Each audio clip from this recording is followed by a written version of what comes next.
RCI, Monday to Friday, 12:45 to 2 p.m. The Lunchroom. Informative, enlightening, provocative, engaging. The Lunchroom on RCI. Food for thought. The station that gives you, more lunch.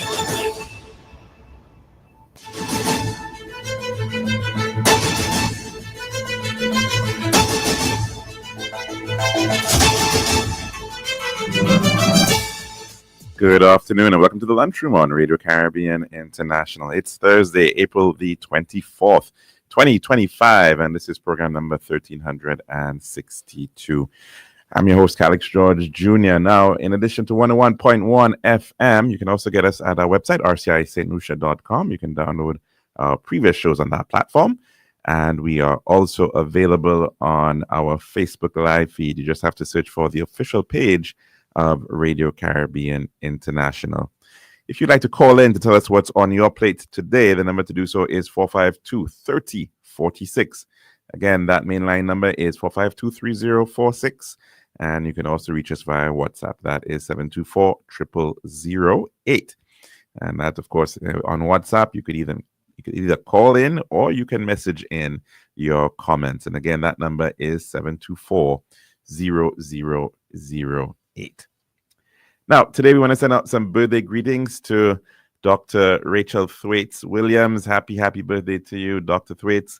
And we do hope that you're having a wonderful and fantastic birthday celebration. Also want to send out some birthday greetings to Mrs. Geeta Tulsi. Happy birthday to you. And we wish you an absolutely wonderful birthday as well. A bit of looking back in time and the history for the day. We want to look back to the year 1898. And in the Spanish-American War, Spain declared war after rejecting a U.S. ultimatum to withdraw from Cuba. In the year 1916, on this day, the Easter Rising of Irish Republicans against British occupation began in Dublin, Ireland. In the year 1962, on this day, the Massachusetts Institute of Technology sent a TV signal by satellite for the first time, and that was from California to Massachusetts. In the year 1968, American General William Westmoreland said in a Vietnam War news conference that the enemy had, quote, gained support in the United States that gives him hope that he can win politically, that which he cannot win militarily. And in the year 2018, streaming music services overtook worldwide sales of CDs and vinyl for the first time, according to the IFPI. And in 2023, on this day, April the 24th, India surpassed China as the world's most populous country, according to United Nations estimates, with 1,425,775,850 people. And that, in fact, they are estimated to reach 1.7 billion people in India by the year 2064. We now head across to our dish of the day.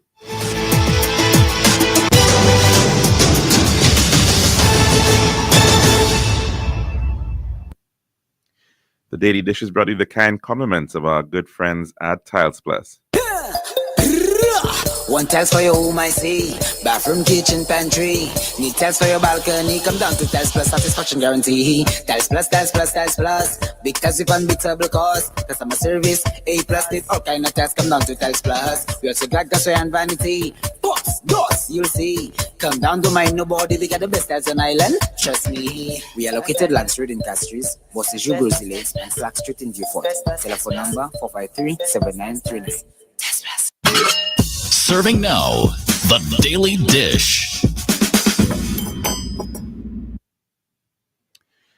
Well, of course, we want to begin our program. Before we get into the matters of the budget, we definitely want to make special mention of our returning athletes coming out of the Carifta Games.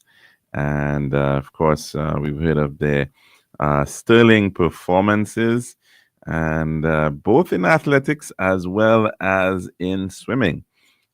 We have been seeing some fantastic achievements in both areas.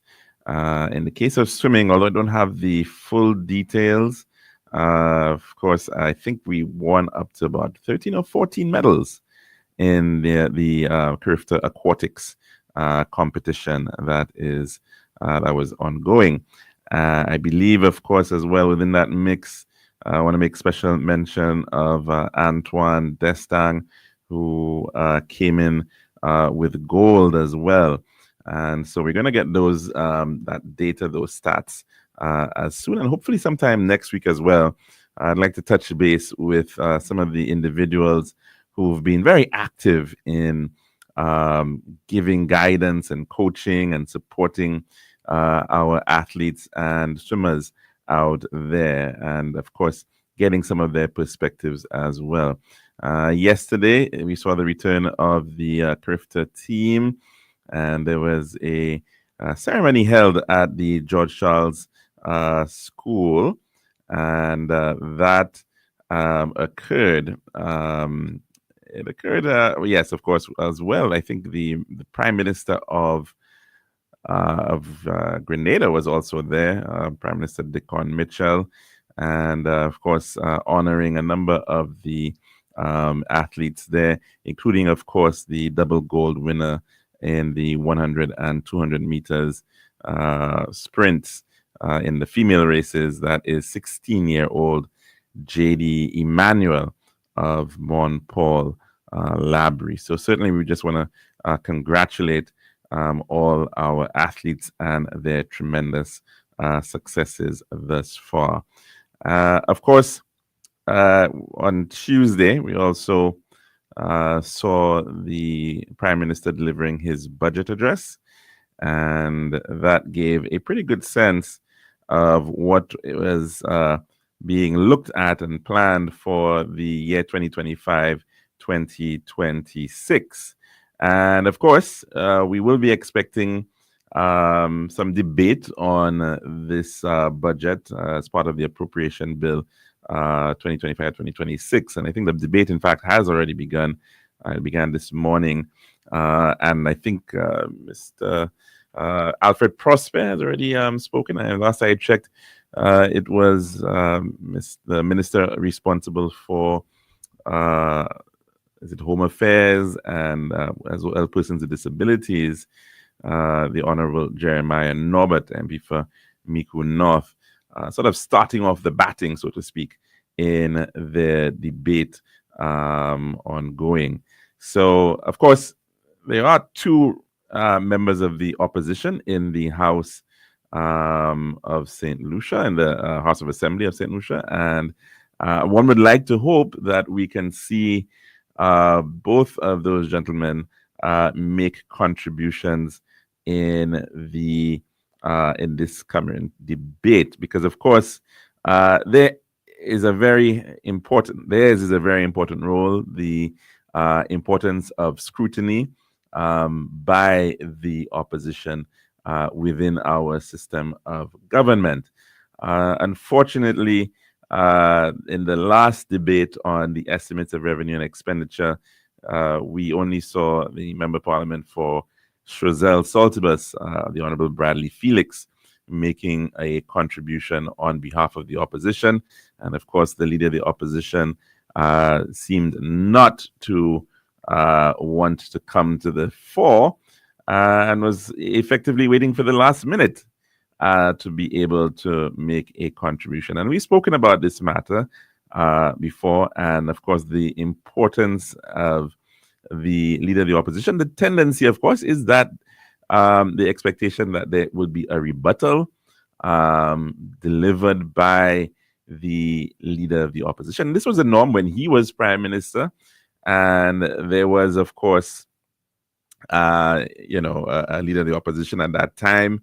The current Prime Minister, Philip J. Pierre, was leader of the opposition, and he, after the Prime Minister presented his budget proposals, would come forward on behalf of the opposition and get the ball rolling in terms of scrutiny of the proposals.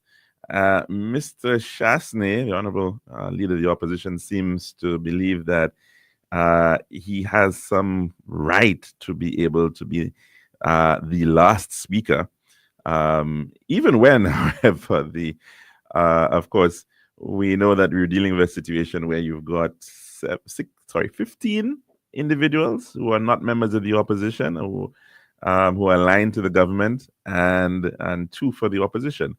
And he has seemingly wanted to be the last speaker for whatever reason. I don't know why he thinks that the last word is important in this entire matter, and why he does not want to get ahead of it all and in fact speak. And according to what it was almost suggesting, he was almost questioning what he should speak on. Rather curious statements being made publicly by the leader of the opposition, almost to say that, look, well, this is all, all very nice things, and what should he say? I hope I'm not interpreting what he's saying wrongly, but effectively that's what he said. And you would think, however, that he would still, no doubt, because he did take to the media and made statements on the budget, suggesting that they were lies, effectively, and so, of course, one would think that he'd want to come out and have an early go at the critique of the 2025-2026 budget. Now, in fact, there's a story on it, and we're going to share it in the interest of ensuring that we're hearing from the opposition. The Daily Post, in fact, had a title, "Chasney Fires Back at Budget Statement. Opposition Leader Says St. Lucians Paying More and Getting Less." And it reads as follows. Opposition Leader Alan Chasney pulled no punches on Tuesday morning as he spoke with reporters ahead of Prime Minister Philip J. Pierre's much anticipated 2025-2026 budget statement. So these are statements that he made prior to the actual budget. He went on to say, in a pointed critique, Chasney accused the government of burdening St. Lucians with higher taxes while failing to deliver meaningful improvements in their daily lives. Quote, "I expect a lot more lies," Chasney said bluntly. "The numbers in the estimates speak for themselves. Compared to 2019, the government is now collecting $300 million more in taxes. And the question every St. Lucian should ask is, what are we getting in return?" Highlighting the rising cost of living, the Mico South MP noted that gas prices have jumped from $13 to $16.50 per gallon since 2019. Bread prices have doubled, and bus fares have gone up by over 35%. "We're paying more for everything," he added, "and yet we're not seeing improvements in the services we depend on," end quote. Chasney reserved some of his strongest criticism for the state of healthcare, citing warnings from the St. Lucia Medical and Dental Association. They've said it's never been worse, and the public sees it every day. Overcrowded hospitals, no medication at health centers, broken equipment, and demoralized staff. He also expressed concern over growing public safety threats, pointing to the jump in homicides from 46 in 2019 to 77 last year. "Life has gotten harder," he said. "There's no real sense that things are getting better." The opposition leader accused the government of hiding behind a 4.5% growth rate, describing it as a distraction, not a solution. He further alleged that the administration had entered full campaign mode, citing the injection of $15 million from the Citizenship by Investment Program and $18 million in Taiwanese funds into community infrastructure projects like sidewalks and bus shelters. Quote, "That's not development, that's politics," he said. Turning to the controversial CIP, Chasney warned of growing international scrutiny. Quoting Prime Minister Ralph Gonsalves of St. Vincent and the Grenadines, he said the U.S., quote, "The U.S., UK, Canada, and Europe gave this region 3 years to clean up CIP. They couldn't do it because without it, there's no money. That's damning. According to Chasney, the current administration slashed the minimum real estate investment from 300,000 to 200,000, dramatically increased the volume of approved applications from $1,000 to $6,000, and allowed Galaxy, a third-party developer, to structure a deal with hundreds of millions. Galaxy was supposed to give $100 million and get back $600 million. He said, now the program is suspended and they're blaming me. Chasney's comments have reignited debate over the government's fiscal stewardship and whether St. Lucians are truly benefiting from the country's economic gains. And that's a story that was covered by the St. Lucia Daily Post. And of course, there's a lot to unpack there. But one of the things that hits me very early, though, is the matter of healthcare. And I do keep on hearing this narrative that things have never been worse with respect to healthcare in St. Lucia. And I personally don't know how that is, in fact, being measured. We hear a lot of these anecdotal situations. And of course, let's not in any way sugarcoat the state of our healthcare. No doubt about it, you're going to have instances where people are not receiving healthcare as in a timely fashion as they would like. But the thing about it is that there will always be the 10% or the 5% who are really aggrieved because of whatever issues that may in fact be occurring in terms of issues in terms of length of time spent in accidents, emergency, and what have you. But I don't know if that represents the real sum total of the situation with respect to healthcare in the country.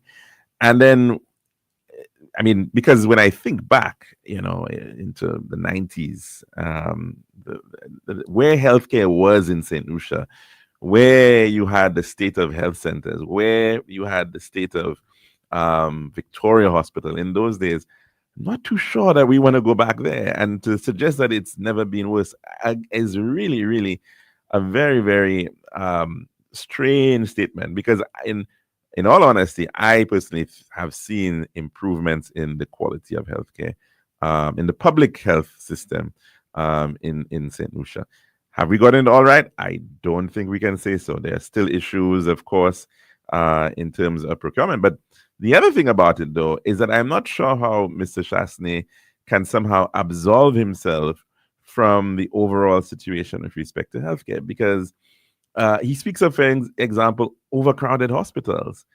And we know that very sordid story of how this entire matter has transpired. In the first instance, with respect to OKEU, we saw that it was originally supposed to have had 150 beds. It then ended up with a reduction in that number of beds because of the attempt to contain costs, we were told at the time. I mean, that was during a time when Mr. Chasney was, in fact, a minister of government. We saw as well the situation with respect to St. Jude Hospital, where there was, in fact, a hospital. The program was moving forward for completion of St. Jude Hospital. And we saw what happened there, a complete suspension of the project, and then going through the process of the review, and not in any way to necessarily contain costs, because at the end of it all, the approach that was then taken by the then government was to put on ice the redevelopment that was going on, only to engage in new construction of a new facility for St. Jude Hospital, which by the end of by the time there was the end of the term in 2021, was effectively still a building which was really just a superstructure, and some cladding, without actually having any fittings, any furnishings, any equipment, In fact, not even a lot of the systems that a hospital would require, and basic things like your heating and ventilation systems, your cooling systems, your medical gas lines, your plumbing systems, your electrical systems. Those were not in place in that structure. And so a lot of these issues that he's raising here, I'm not sure that he can take himself out of that equation because, in fact, he was the prime minister for quite a while during that period. And so if there are certain things that he can specifically identify about maybe what has happened or transpired over the past 4 years or so with the new administration that has actually caused what we're seeing, then I could understand some of the attempts to pass blame. But a lot of the issues are actually a backlog of issues. And he spoke of, for example, broken equipment. And for many who are aware of what occurred with respect to the Owen King EU Hospital, the European Union provided a significant amount of investment, not just for the building of the new hospital, but also the equipping of that hospital. And quite a lot of resources, millions and millions of dollars were provided to bring in new equipment. And unfortunately, a lot of that equipment was lost, was effectively wasted. And he refers to broken equipment as a result of this hospital being delayed for so long in terms of the actual commissioning. And so, whereas we were supposed to be seeing a hospital that was supposed to have had an MRI and lots of other modern diagnostic equipment, unfortunately, that hasn't materialized. And we do recall that the OKEU seemed only to have been available by force as a result of the COVID-19 outbreak in the country. I mean, up until that point, OKU had pretty much already been sitting down over the past 4 years, completed but not being utilized. And that, of course, I think is still something that the country has to get going, because this is these equipment, these pieces of equipment are very expensive. And unfortunately, we're in this sort of situation right now. So again, no doubt there will be lots of this type of banter, but we do hope that he will be willing to put that on public record within the House of Assembly for the debate in this coming cycle. Of course, the debate on taxes is another very interesting one, and no doubt we will have to wait and hear what comes out of that. In fact, the Minister of Finance announcing a number of tax relief measures, and that certainly would be pretty interesting. Now, of course, Mr. Chasney's statements came before he heard the budget, and maybe he may actually have a change of view.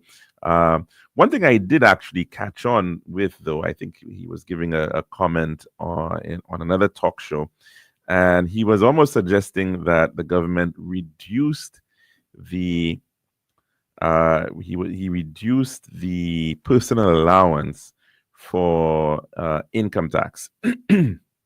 Now, you recall, maybe not, that the personal allowance, I think, was somewhere around $17,000 a few years ago.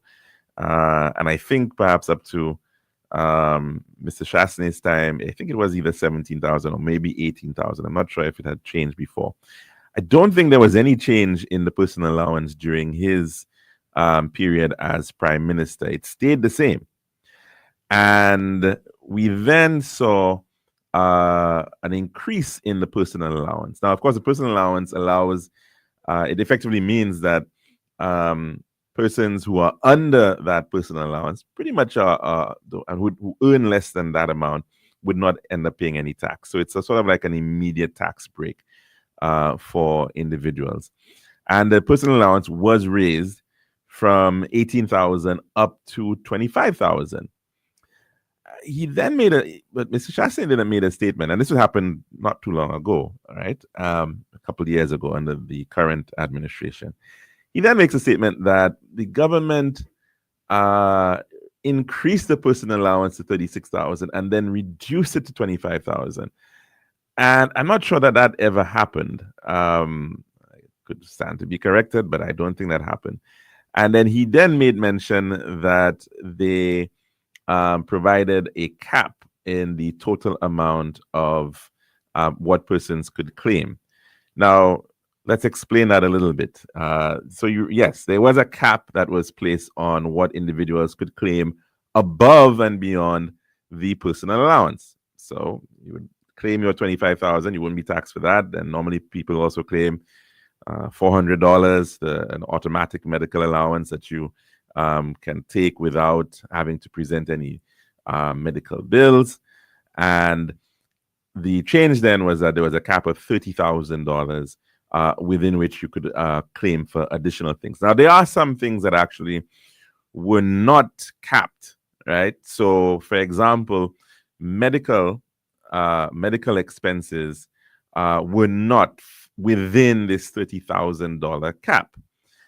So that meant that you could effectively claim whatever you saw in terms of deductions from your taxable income up to whatever you in fact have spent with regards to medical expenses. So that in fact would be in addition to the personal allowance, in addition to the cap, you could also claim that.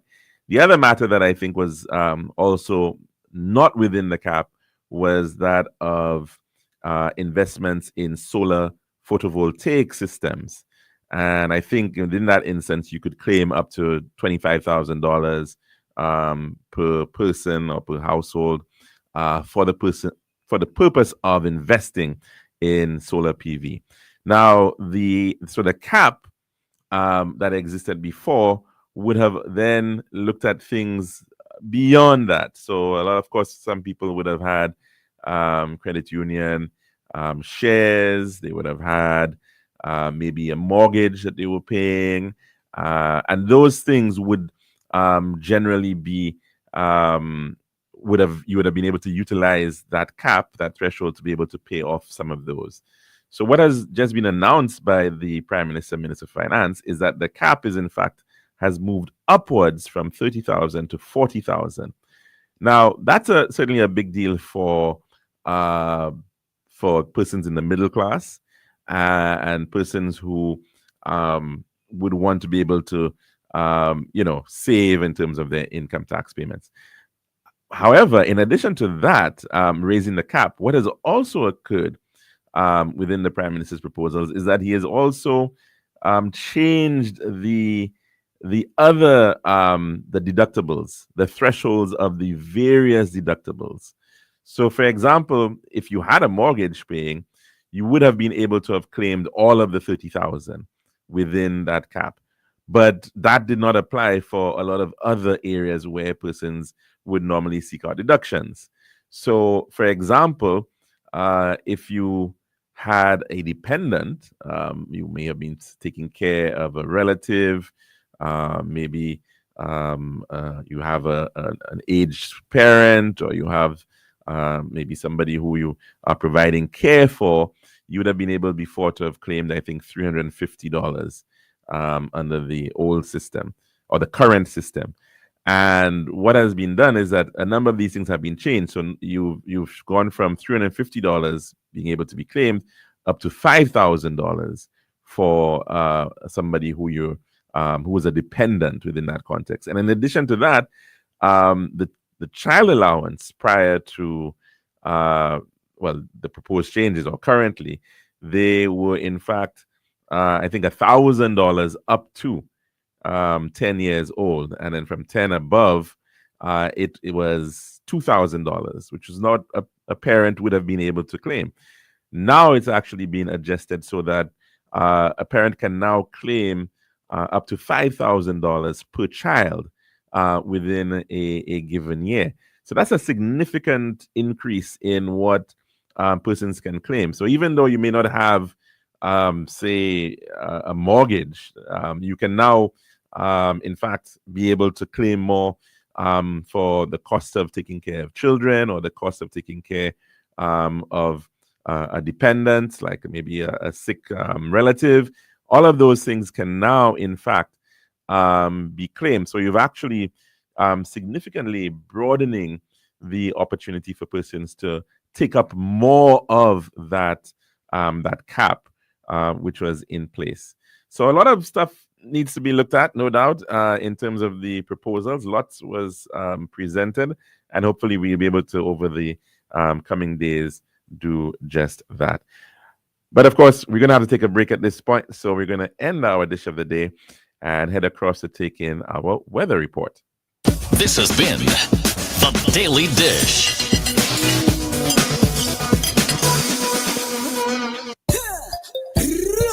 One tiles for your home, I see. Bathroom, kitchen, pantry. Need tiles for your balcony. Come down to Tiles Plus, satisfaction guarantee. Tiles Plus, Tiles Plus, Tiles Plus. Big tiles with unbeatable cost. Customer service, A+. With all kind of tiles. Come down to Tiles Plus. We also got gasway and vanity. Books, doors, you'll see. Come down to mind nobody. We got the best tiles on island. Trust me. We are located Land Street in Castries, Bosses, Juguruzi Lanes, and Flag Street in Beaufort. Telephone number 453-7939. St. Lucia creates it with Island Style Bathroom Bonanza.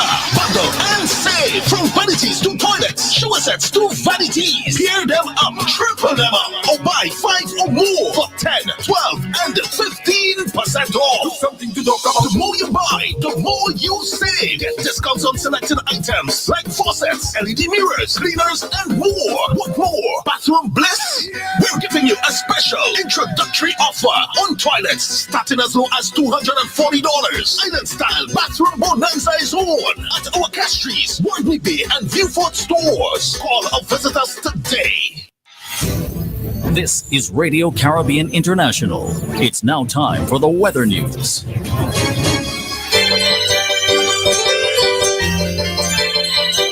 And that's all across the 1.1. It's now time for your weather forecast as of 12 noon today, presented by Island Style Talent Bath.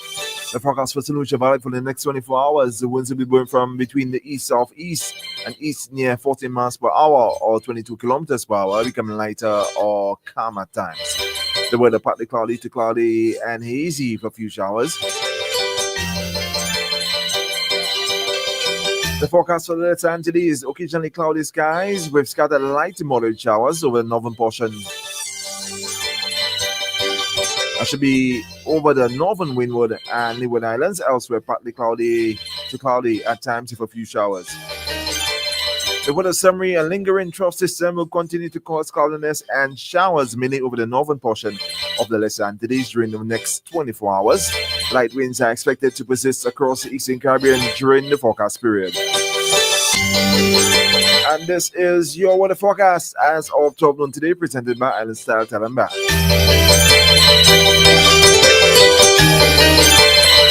This has been RCI's Weather News. For more information, call the Weather Hotline at 454-3452. RCI 101 number 1. St. Lucia creates it with Island Style Bathroom Bonanza.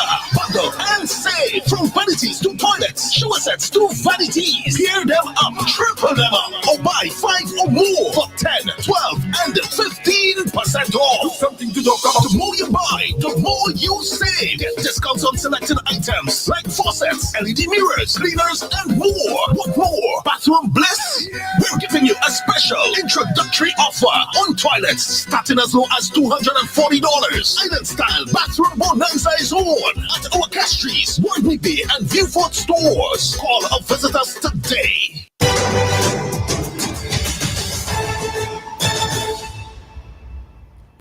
And welcome back to the Lunchroom here at Radio Caribbean International. Of course, if you want to call in to tell us what's on your plate today, the number to do so is 452-3046. Again, 452-3046. And also, you can call into our WhatsApp number 724-0008. Let's go to the phone lines at this time. Good afternoon and welcome to the Lunchroom. Good What's on your plate? afternoon, Mr. George. How are you doing, caller? Not too bad. Wonderful. Now, right, what I wanted to talk about is the child allowance. Yes. Because they say child, but the word child. But there is people, they have 4 children. Yes. So if you have five, if they give you allowance for, 5,000, any? So how they multiply that with 4 children? Well, it'd be up to 20,000.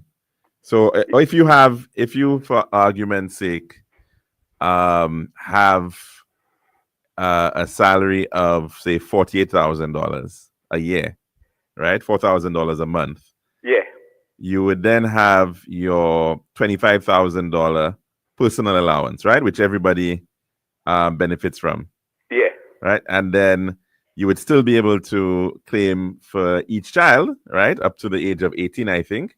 Yeah. Right. So that would be so basically that would bring you up to about $45,000. So you would your taxable income, assuming that you have nothing else to claim, right? Yeah. You may have other things that you might claim. You might have a credit union, a credit union shares, for example, or you may have some other, maybe you may have a small mortgage payment, whatever it is, you can still claim. So basically, it then means that you would pretty much be in a sort of provided that, of course, you have your right tax code and whatnot, you would be pretty much tax free in terms of income tax. Yeah. You wouldn't pay any income tax. Yeah, but a lot of people in that bracket, they don't pay because you take the threshold from 25,000, bring it to 30,000. Now you take it from 30,000 to 40,000. So remember what 40, it is. There are two things. A man that in the 40,000 bracket can claim, but a man that's in the 30,000, he already he below that bracket. He don't reach that threshold. So what it is, right? So what it is right. So everybody gets a $25,000 personal allowance. Yeah. Right. In terms of, so your taxable income begins above $25,000, right? Yeah, but a man with 4 children now if you have now what children, right now what already bring you up to that bracket. Right. So that's on top of the 25,000. Yeah. So if you have 2 children, you could then claim another 10,000, right, within that proposal, right? So that means that your 35,000 would then be covered. You see, because what it is right now is that you had before, it was a $25,000 personal allowance, and then on top of the 25,000, you could have gone up to 30,000. So basically, theoretically, if you could have claimed everything, you could claim up to 55,000. Listen to me, Mr. Judge. Yes. A man that already lower than the threshold, lower in the bracket, he won't pay tax. Yes, that's correct. You see what I'm looking for? Yeah, that's correct. He wouldn't pay tax. Yes. Yeah. So he wouldn't pay tax, and they give the child another 5,000. So how that work? Would the government put their hand in the pocket and give that man something? No, it doesn't work that way because we don't have now in some countries, right? In our system, it doesn't work that way, right? Yeah. But in some countries, you do have a sort of a negative tax system, right? So if effectively, you could theoretically, the government could be in a situation if you can claim all of these things and then they would in fact have to make up the difference. But that's not very many countries that actually do that. I think maybe some of the Nordic countries, I'll have to check where that comes in because that effectively becomes a bit of a subsidy. It's like a subsidy basically. Yeah. But in this current situation, it really depends on how much you end up making. So that's why it would really benefit. Some of these things now would benefit. So let's say, for example, a man over 40,000 bracket, a man like 60,000, that benefit them a lot. It would benefit even 40,000. Even 40,000. Even 40,000. They don't pay tax, so they can put and they have 4 children. How could they put a claim for the 4 children, which will probably bring them 25,000, bring them 20,000? Yeah, it could You know, potentially. see where I going. That won't work. Well, And in most some of the instances, majority of the people of St. Lucia, they don't own that kind of money. well, So that's right. You're So that's talking why, about the middle class. right. But then but what you had Yes. before, in the system currently, is Yes. that you could only, even though you had a $30,000 cap, right? Yeah. You would, if you don't have a mortgage, let's just say you don't have a mortgage. Yeah, well, the mortgage, you talk about the mortgage. Right, It's so a 40,000 mortgage. right. So basically, so in other words, you can use all of the cap to pay off your mortgage. So you could go all up to the 40,000, right? Yeah. But then you may not have a mortgage. So then that means, but then then in a situation like that, you may only be able to claim at that in that time, if you had maybe a child or two children, you might then be able to claim maybe but 3,000. There is, I thinking of it right now, there can be a switch there. If you married and your wife owning a little bit of money, you allowed your wife to claim for that child. Right, so that's what a lot of families would do. Definitely. So sometimes, in a situation where maybe the husband might take on the benefit of the mortgage on his threshold, so he could put and depending on whatever they make, let's say they have a mortgage of I don't know, maybe $2,500, so that's like $30,000. So he could actually use up his cap of $30,000, and then he might still have maybe shares in the credit union, so he could go up to 5,000. So that's 35,000 in total. The wife, on the other hand, might decide she might be making a little less or more, or whatever the case may be, and she could use her cap of 30,000. The children could now, so she could benefit, whereas she was benefiting only maybe $2,000 of the cap. She can now benefit $10,000 of that cap. So it then allows for families to be able to have greater benefit in that regard. And it would also help people who it's a help, but to me it's a help for mostly the middle class, the people that own in money. But all the people, the more than half of the population of St. Lucia, they own a lot lower than 30,000. That is true. And that's why, so not all the benefits will benefit everybody. I mean, in principle, there might still be people who you could be making 3,000 or 4,000, and you could still be benefiting out of that situation. Anyway, Mr. Judge, good afternoon. Thanks very much. All right, then, caller. Thanks very much for that one. So it definitely is something that is more driven towards perhaps supporting and helping out persons in the middle class, but also other individuals who may have been in a situation maybe with a salary of about say $3,000 a month, and they would still be in a better off situation, because effectively it would mean that they could, if they've got a child or if they have some other areas to claim, that would certainly help them in effectively becoming more in that tax-free bracket, which is a benefit to a lot of other people. So that has been the in terms of the income tax, that's the issue there. Now, of course, the other thing too is that some may argue that a lot of people don't really even pay the income tax. It's, I think, under 30% of the population or thereabouts are actually captured within that. There have been some suggestions that we should perhaps even do away with income tax and push more towards consumption taxes like the VAT. And there is some merit in those arguments as well, or concentrating on other areas that could be looked at in terms of taxation.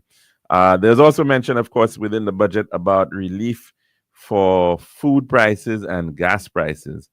And that, of course, no doubt will be a welcome break for everybody in St. Lucia, because I think we all have to deal with food prices and the impact of the rising cost of prices all over the world has meant that we have been seeing pressures in regard to the price of certain items in the supermarket. There are two ways of looking at it. Hopefully, as well, we can see some more being done on the side of food security, because that's another challenge that we continue to have. And the Prime Minister did make mention of the commitment towards trying to reduce on food imports coming into the country. And the agricultural sector in this regard certainly needs all the help it can get. And of course, he did mention help that is being provided to the ag sector by way of fertilizer, as well as support for irrigation in terms of providing water tanks and that. And he also made mention of an effort in terms of working with the Guyanese government.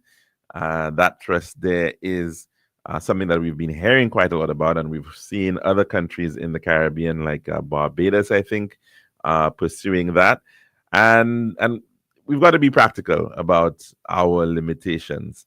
In the case of St. Lucia, I think we've got about 6,000 acres or so of arable land. Not very much. And unfortunately, we have not also made best use of some of that land too. We've seen a lot of urban sprawl, which has in fact impacted on some of the best lands in that regard. And if you look at a place like Cul-de-sac Valley, a lot of commercial activity where lands were previously under agriculture, under bananas or some other form of food crop. And so we definitely have to be thinking about this process of support for the agricultural sector. I know that the Prime Minister did provide that input regarding the South Louis Community College and our nursing students this year. Maybe next year he might even consider looking at the agricultural department up there too, and providing maybe some free tuition for some of the students heading into that direction, because that is another challenge that we have within the agricultural sector, that is getting more young people involved. And it's a challenge worldwide. Even in places like Japan, for example. They probably have it even worse. I think the average farmer in Japan is like 66 years old, right? And so you really have a certain risk that you're dealing with in terms of your food supply when you're seeing who are the individuals who are still holding these farms and making them operable. So definitely the need for support in the food sector has to also come from greater support for agriculture as well. But of course, in the immediate, we certainly do need some help in terms of the price of food. And the indication there was that items that are currently under the price control regime, and I think that would probably include a lot of things, basic items that individuals utilize, so your tuna, your canned tuna, and your corned beef, and different things of that nature. I can't remember all of them. I certainly don't know all of them offhand, but those things he indicated, which are already VAT free. They don't have VAT on them, VAT on them, because remember, a number of the items already are either zero rated or VAT exempt. And he was indicating that in addition to that, the government is also going to be taking out the import duty as well as the service charge on those items to try to bring down the price of those items. He also mentioned the provision of, in terms of the zero rated versus the VAT exempt. Now, this matter is one which supermarkets, retailers have mentioned over the years as being one more of how they handle and spread their costs, so to speak. So remember, you have some things that are zero rated. They're not even on the VAT list. And then you have, they are on the VAT list, but they are set to zero, versus VAT exempt items, which don't, there's nothing at all. Now, you would think that, of course, zero rated VAT exempt effectively is almost the same, right? In terms of, that you would be multiplying by zero, and so therefore there's no VAT. But there is actually from a business point of view, there is a difference, and that is once those items are zero rated, then the way that the supplier can spread his costs are a little different in that regard. And of course, you can then claim VAT against those items. So from an import perspective, it assists them in terms of their overall cash flow situation. So hopefully that could also result in some reductions from those items. And in addition to that, there was also mentioned by the Prime Minister that they're also looking at some other items to include under the zero rated category. And so I think he did mention things like cheese and turkey parts, and I think like sausages and things of that nature. So certainly that would be very interesting to see how that, of course, can help out with in terms of prices. Because let's also remember that at the end of the day, these things are largely imported into St. Lucia. And so we've been seeing price adjustments, and let's hope that we don't see negative price adjustments in terms of inflationary pressures. But in the nature of the world that we're living in right now, we don't know. To some degree, we may see things, if there is actually a recession, then some may argue that things might actually get cheaper. Who knows? But usually what it means, though, in a case of a recession, you've got less people spending. And in a situation like that, it could be potentially dangerous for us, because we depend on people who are utilizing their discretionary income, their monies that they that they still have left over to go on very nice vacations, right? That's what we effectively are depending on, discretionary spending of people coming out to the United States of America and elsewhere. And of course, in a situation where there is less discretionary spending because of a recession, where there's less money in circulation, then that certainly could be a dangerous situation for the potential St. Lucian economy going forward. We haven't quite seen that yet, but of course, let's hope that we see some changes in policy in this regard over the ongoing trade war. The Prime Minister did mention a number of other initiatives, and I'm not sure that we're going to have enough time to actually get into a lot of them. But I think one of them that was mentioned included the VFO Administrative Center. I think he mentioned that one. Of course, he also mentioned a number of hotel projects that are likely to get going or are already going, including the Isla Resort property, and also mentioned the expansion of the Bay Gardens Resort property, and just south of Bay Gardens as well, another major development along Rodney Bay, along the Railway Beach, and that is where you had previously 3 distinct properties, the Papillon, the Rex, and the Royal, and they have all been, that entire strip has in fact been bought by the Royalton, right, the owners of the Royalton, and the expectation there is that we would see sooner rather than later a major redevelopment encompassing up to 1,400 hotel rooms. I would imagine prior to that beach probably had somewhere in the region of about 700 or so rooms across those 3 hotels.